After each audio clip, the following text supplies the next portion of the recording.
कौम समूद की बर्बादी की कहानी। बहुत समय पहले की बात है। एक समृद्ध और ताकतवर कौम थी जिसे कौम समूद कहा जाता था। यह लोग चट्टानों को काटकर शानदार महल और घर बनाते थे और अपनी ताकत पर बहुत घमंड करते थे। अल्लाह के पैगंबर और चमत्कारी ऊँटनी। अल्लाह ने अपनी रहमत से इन लोगों की हिदायत के लिए हज़रत सालेह को नबी बनाकर भेजा। उन्होंने कौम समूद को अल्लाह की इबादत करने और बुराई छोड़ने की नसीहत दी, लेकिन ये लोग अपनी जिद पर अड़े रहे।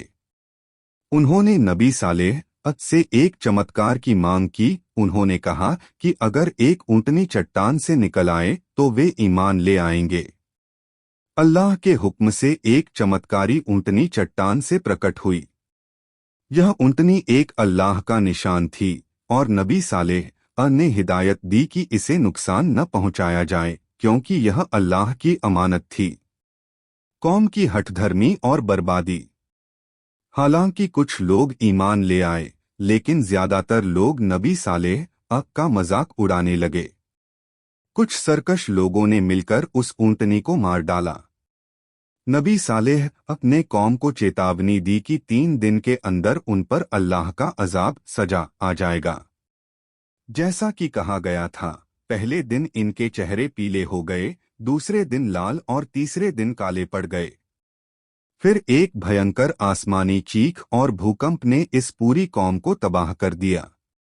उनके शानदार महल और घर खंडहर बन गए और पूरी कौम नष्ट हो गई। कौम समूद की तबाही एक इबरतनाक दास्तान।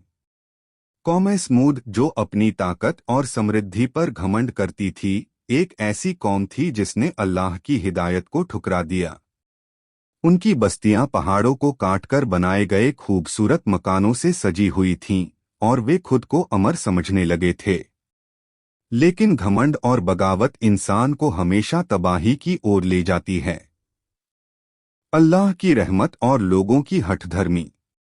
अल्लाह ने अपने नबी हज़रत सालेह को भेजा ताकि वे इन लोगों को सही रास्ते पर लाएं। उन्होंने कौम समूद को समझाया कि वे अल्लाह की इबादत करें और बुरे कामों से बचें। मगर लोगों ने उनकी बात नहीं मानी और उल्टा उनका मजाक उड़ाने लगे। इन जिद्दी लोगों ने हज़रत सालेह से एक नामुमकिन सा चमत्कार मांगा। उन्होंने कहा कि अगर वे सच में अल्लाह के नबी हैं तो एक ऊँटनी चट्टान से निकालकर दिखाएं। अल्लाह की कुदरत से एक विशाल ऊँटनी चट्टान से प्रकट हुई, जिसे देखकर लोग हैरान रह गए। ऊँटनी की अजमत और लोगों की बगावत। हज़रत सालेह ने कहा कि यह ऊँटनी अल्लाह की निशानी है, इसे कोई नुकसान न पहुँचाए और इसे पानी पीने और चरने की पूरी आज़ादी होनी चाहिए। यह ऊँटनी रोज पूरी बस्ती के लिए दूध देती थी और लोगों के लिए बरकत का जरिया थी। लेकिन सरकश और घमंडी लोग इसे सहन नहीं कर पाए। उन्होंने फैसला किया कि वे इस ऊँटनी को मार डालेंगे। कुछ गुस्ताखों ने मिलकर इसे जालिमाना तरीके से कत्ल कर दिया। अल्लाह का अजाब और तबाही। ऊँटनी का कत्ल होते ही हज़रत सालेह ने कौम को खबरदार किया, तुम्हारे पास सिर्फ 3 दिन हैं, उसके बाद तुम पर अल्लाह का अजाब आ जाएगा। पहले दिन उनके चेहरों का रंग पीला पड़ गया, दूसरे दिन उनके चेहरे लाल हो गए, तीसरे दिन उनके चेहरे काले पड़ गए और वे खौफ में आ गए। फिर चौथे दिन एक जबरदस्त जल्जला और आसमानी चीख आई, जिसने पूरी कौम को तहस-नहस कर दिया। उनके शानदार महल और मकान, जो कभी उनकी ताकत की निशानी थे, मिट्टी में मिल गए। कौम समूद एक इबरतनाक अंजाम। कौम समूद की कहानी सिर्फ एक किस्सा नहीं, बल्कि एक ऐसी सच्चाई है जो हमें घमंड, जिद और अल्लाह की नाफरमानी के अंजाम से आगाह करती है। ये लोग न सिर्फ अमीर थे, बल्कि अपने हुनर में भी माहिर थे। चट्टानों को काटकर उन्होंने ऐसे मजबूत और आलीशान मकान बनाए थे जिनका कोई तोड़ नहीं था। लेकिन वे ये भूल गए कि असली ताकत अल्लाह के हाथ में है। अल्लाह का नबी और उसकी नसीहत। जब हजरत सालेह ने इन्हें सच्चाई की तरफ बुलाया तो उन्होंने इसका मजाक उड़ाया। वे बोले, तुम भी हमारी तरह एक इंसान हो, फिर तुम्हारी बात क्यों माने। वे अपने ऐशो आराम और घमंड में इतने डूब चुके थे कि उन्हें सच और झूठ का फर्क समझ नहीं आया। उन्होंने हजरत सालेह से एक नामुमकिन सी मांग रखी, अगर तुम सच में नबी हो तो इस सूखी चट्टान से एक ऊँटनी निकाल कर दिखाओ। अल्लाह का चमत्कार और ऊँटनी की अजमत। अल्लाह ने अपनी कुदरत से इस बंजर चट्टान से एक विशाल ऊँटनी निकाल दी। यह ऊँटनी कोई साधारण जानवर नहीं थी, बल्कि अल्लाह की निशानी थी। ऊँटनी के अनोखे नियम। यह बस्ती के कुएं का आधा पानी पीती थी, लेकिन बदले में इतनी ज्यादा दूध देती थी कि पूरी बस्ती तृप्त हो जाती थी। यह किसी को नुकसान नहीं पहुंचाती थी, बल्कि बरकत का जरिया थी। हजरत सालेह ने हिदायत दी थी कि इसे कोई नुकसान न पहुंचाए। कौम समूद का जुर्म और गुस्ताखी। कुछ जालिम और घमंडी लोगों को यह ऊँटनी खटकने लगी। उन्होंने सोचा, अगर इसे मार दिया जाए तो हमें कुएं का पूरा पानी मिल जाएगा। उन्होंने मिलकर एक षड्यंत्र रचा और इस मासूम ऊँटनी को बेरहमी से मार डाला। जब यह खबर हजरत सालेह को मिली तो वे बहुत दुखी हुए। उन्होंने कौम को आखिरी बार चेतावनी दी, अब तुम्हारे पास सिर्फ 3 दिन बचे हैं, फिर अल्लाह का अजाब आएगा। अल्लाह का कहर और कौम की तबाही। उन 3 दिनों में कौम समूद के लोगों के चेहरे के रंग बदलने लगे। पहला दिन चेहरा पीला पड़ गया, जैसे मौत का डर समा गया हो। दूसरा दिन चेहरा सुर्ख लाल हो गया, जैसे खून से भर गया हो। तीसरा दिन चेहरा काला पड़ गया और कौम खौफ में डूब गई। चौथे दिन जब सूरज निकला तो अचानक एक भयानक चीख सईहा आसमान से गूंजी।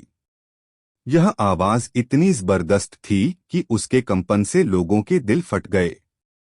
उसी समय एक भूकंप आया, जिसने उनकी ऊंची ऊंची इमारतों को पल भर में जमीन से मिला दिया। वे लोग जो कभी अपने महलों पर इतराते थे, आज उनके नामो निशान तक मिट गए। इबरत और सीख। आज भी कौम समूद के खंडहर मौजूद हैं, जिन्हें मदाइने सालेह कहा जाता है। ये गवाही देते हैं कि दुनिया की कोई भी ताकत अल्लाह के आगे नहीं टिक सकती। घमंड इंसान को तबाही की ओर ले जाता है। अल्लाह की निशानियों का इनकार करने वाले हमेशा बर्बाद होते हैं। जो अल्लाह के रसूल की बात नहीं मानते, उनका अंजाम अच्छा नहीं होता। क्या तुमने कौम समूद का हाल नहीं देखा? वे लोग जो अपनी ताकत पर इतराते थे, आज उनका कोई नाम लेने वाला भी नहीं। कौम समूद का अंजाम और अल्लाह की ताकत। कौम समूद की बर्बादी की कहानी एक अमानत है जो हर दौर में इंसानियत को चेतावनी देती है। यह एक ऐसे समुदाय की दास्तान है जिसने अपने बुरे कर्मों और घमंड के चलते अपनी बर्बादी को आमंत्रित किया। कौम समूद का ऐश्वर्य और घमंड। कौम समूद जो अपने समय में बहुत संपन्न और समृद्ध थी, चट्टानों के भीतर घर बनाकर बड़े बड़े महल तैयार करती थी। इस कौम का मिजाज था कि वे किसी भी चीज को खुद की मेहनत से हासिल करने का दावा करते थे और खुद को बेइंतहा ताकतवर समझते थे। वे अपने ईश्वर के आदेशों को नकारते हुए अपने ही बनाए गए रास्तों पर चलने लगे थे। लेकिन ये भूल गए थे कि हर चीज अल्लाह के इशारे से है और कोई भी ताकत उसके आदेशों के आगे टिक नहीं सकती। हजरत सालेह की नसीहत और अल्लाह की निशानियां। जब अल्लाह ने हजरत सालेह को उनकी हिदायत के लिए भेजा तो उन्होंने इन लोगों से कहा, तुम्हारी तरह मैं भी एक इंसान हूँ, लेकिन मैं अल्लाह का पैगंबर हूँ। अगर तुमने मेरी बात मानी और अपने गुनाहों से तौबा की तो अल्लाह तुम्हें अपनी रहमत से नवाजेगा। लेकिन कौम ने उन्हें झूठा और पागल समझा। इस पर उन्होंने एक चमत्कार की मांग की और अल्लाह ने उनकी मांग पूरी की। एक चमत्कारी ऊँटनी चट्टान से निकलकर उनके सामने आ गई। हजरत सालेह ने लोगों को समझाया कि यह ऊँटनी अल्लाह का तोहफा है और इसे किसी हालत में नुकसान न पहुंचाया जाए। ऊँटनी का कत्ल और कौम की बगावत। लोगों ने इस अल्लाह की निशानी को नजरअंदाज किया और कुछ जालिमों ने मिलकर ऊँटनी को मार डाला। जब हजरत सालेह को इसका पता चला तो उन्होंने कौम को कड़ी चेतावनी दी। तुमने अल्लाह की निशानी को नष्ट किया है, अब तुम्हारे लिए सिर्फ 3 दिन हैं। उसके बाद अल्लाह का अजाब आएगा। अजाब का आगमन। 3 दिन बाद जैसे ही अल्लाह का आदेश आया, एक आसमानी चीख सईहा ने कौम को घेर लिया और भूकंप ने उनकी बस्तियों को जड़ से उखाड़ दिया।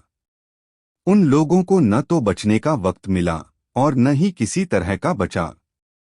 उनका ऐश्वर्य और ताकत उस भयंकर अजाब के सामने निहसार हो गई। सिर्फ हजरत सालेह और उनके साथ ईमान लाने वाले लोग बच गए, क्योंकि उन्होंने अल्लाह के आदेशों को माना था। कौम समूद से इबरत। कौम समूद का उदाहरण आज भी हमसे यह सवाल करता है कि क्या हम अल्लाह के आदेशों को ठीक से समझते हैं और मानते हैं या नहीं। क्या हम भी अपने ऐश्वर्य, ताकत और धन पर घमंड करते हैं, या हम जानते हैं कि असली ताकत सिर्फ अल्लाह के पास है। कौम समूद की यह कहानी एक सख्त चेतावनी है कि जो भी अपने हृदय में घमंड और नाफरमानी को स्थान देता है, उसका अंजाम हमेशा बुरा होता है। ये भी हमें याद दिलाती है कि हमें अल्लाह की निशानियों और सच्चे पैगंबरों का आदर करना चाहिए, ताकि हम हमेशा उसके रास्ते पर चलें। आज भी उनकी बस्तियां खंडहर के रूप में खड़ी हैं और हमें यह याद दिलाती हैं कि अगर हम इनकार करें और बुराई पर चलें तो अल्लाह की ताकत हमें मिटा सकती है। हमें अपनी जिंदगी में अल्लाह की रहमत और उसकी कुदरत को समझना चाहिए, ताकि हम उसकी नाराजगी से बच सकें। इबरत। अल्लाह का आदेश सर्वोपरि है। घमंड से बचो, क्योंकि वह इंसान को बर्बाद करता है। अल्लाह की निशानियों का इनकार करने वालों को कभी भी चैन नहीं मिलता। आखिरकार कौम समूद का नाम नष्ट हो गया, लेकिन उनकी कहानी हमेशा के लिए बाकी रही, ताकि हम उसे याद कर सकें और खुद को सुधार सकें।